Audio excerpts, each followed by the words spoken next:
Have you seen these dolls before? The ones that's sitting right next to me.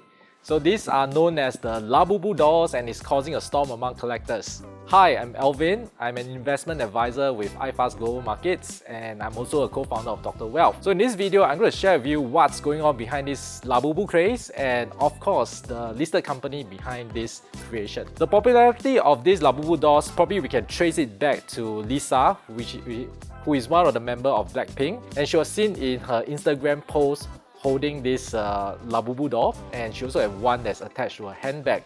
And we know that Blackpink has been very popular, especially in Asia, and because of this accessory, this Labubu has also caught on with a lot of supporters for Blackpink. And it's not just Lisa, and we also saw Rosé posted it on her Instagram holding one of the Labubus as well. And this Labubu, if you go to the Pop Mart store in Singapore, which is the company that's behind these Labubu dolls, you will not be able to buy any one of them. Every single thing is sold out, even the accessories. We've also seen politicians using Labubu popularity to help the party get more awareness, and you can see in this screenshot, which was taken from Lam Pin Min's TikTok account, is the advisor to Sengkang GRC GROs, and this Labubu, particular one, is wearing a PAP uniform, and that video has also garnered a lot of views. There's also news about people paying a lot of money playing the claw machine in order to get these Labubu dolls, these blind boxes, and this is one of the news that got picked up.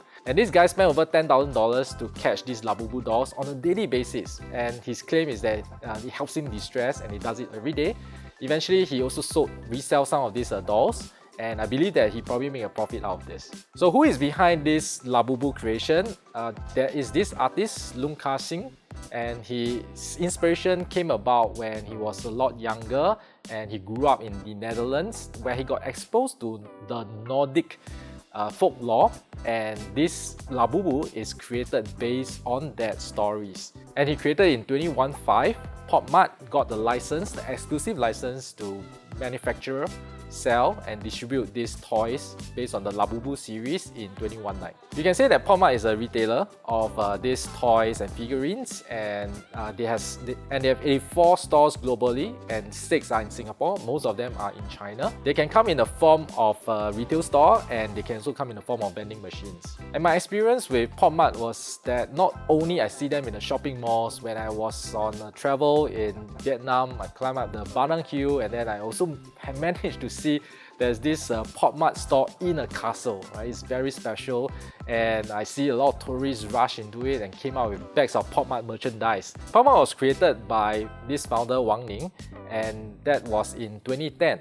And in 2020, the company went listed. So it just took 10 years for this Pop Mart to become a multi-billion-dollar company. And for Wang Ning, he has a wealth of entrepreneurial experiences. He started 3 other businesses before he succeeded with Pop Mart, and even the first 3 businesses he started were successful as well. His vision for Pop Mart is to create the China version of Disney, and in this year they also launched a similar concept to Disneyland. They call it Popland, where you can experience, you can meet the mascots of all these figurines, all these concepts that Pop Mart has created, and it is that same kind of feeling or experience that you can get from Disneyland, and they want to do it and replicate it in Popland as well. So you can see how the vision is shaping up for Pop Mart, and they want to go the IP way. There is a difference between how Pop Mart do it, because for Disney, they will own the IP directly, whereas for Pop Mart, they usually do an exclusive license with artists. There are some differences, but we can also see where that vision is heading to. Some people may compare this Pop Mart merchandise with Bearbrick, but I would say that it is different. Right? Bearbrick is more exclusive. Their bears are probably priced at like few $1,000s at least, and the bigger ones can go up to 5 digits. And for Pop Mart, they want to go the more mass market, the Disney approach, and they want to target the consumers with disposable income, and yet it's something that's affordable for them to buy and collect. If we look at the Pop Mart's interim report for the first 6 months of this year, we'll see that the Monster series, which is the Labubu, is the 2nd biggest revenue driver for Pop Mart, and the revenue has quadrupled compared to the same period last year. And I expect that in the second half of this year, we can see these monsters to become the biggest revenue driver for Pop Mart due to the popularity as well as the growth momentum that's going on right now. And the growth has translated to a very good share price performance. Year to date, the share price have gone up 255%. And that's give you some relativity, is better than Nvidia's performance of about 190% at the time of recording. So we can say that this phenomenon has real tangible benefits for shareholders. And it's not just the fluff or the fad that we are seeing right now. Pop Mart actually have real fundamentals to back up this share price performance. If you look at the revenue, it's growing at 65% per year in the last 5 years. And it's also generating positive cash flow. Its free cash flow is also growing at 64% per year in the last 5 years. And Pop Mart is profitable. It's with a profit margin of 19% and a high free cash flow margin of 31%. And it's not a struggling company, it's not a loss-making company that some people may assume because doors don't seem serious, but the financial numbers are showing that it's a real business and a force to be reckoned with.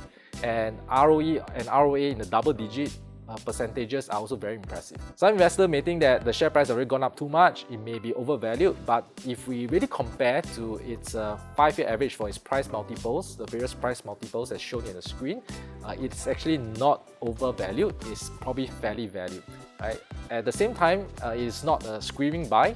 I would say that it's still within a fair value and it really have the performance to back it up. So would you buy Labubu dolls or would you invest in Pop Mart shares? For me, I'm not a fan of dolls, right? Maybe because I'm a guy, I'm more practical, and I will definitely choose the shares because it's a lot more scalable. And I do see that if you buy the dolls, you can actually resell them at a much higher price, maybe 2 or 3 times. I did see the prices of about $200 to $300 for these dolls, which usually cost about $100 or 100 plus. And therefore you still can make a profit out of it. Just that I don't think it's scalable. You need to buy a lot of dolls, which is already difficult to get your hands on, and you will not be able to sell enough to make a good profit out of it.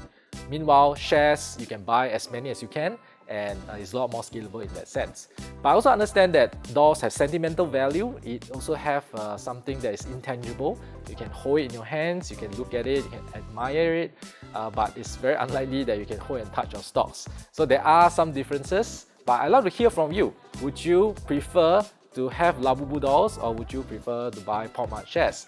Share your answer with me in the comments below, and thanks for watching, and I'll see you in the next one.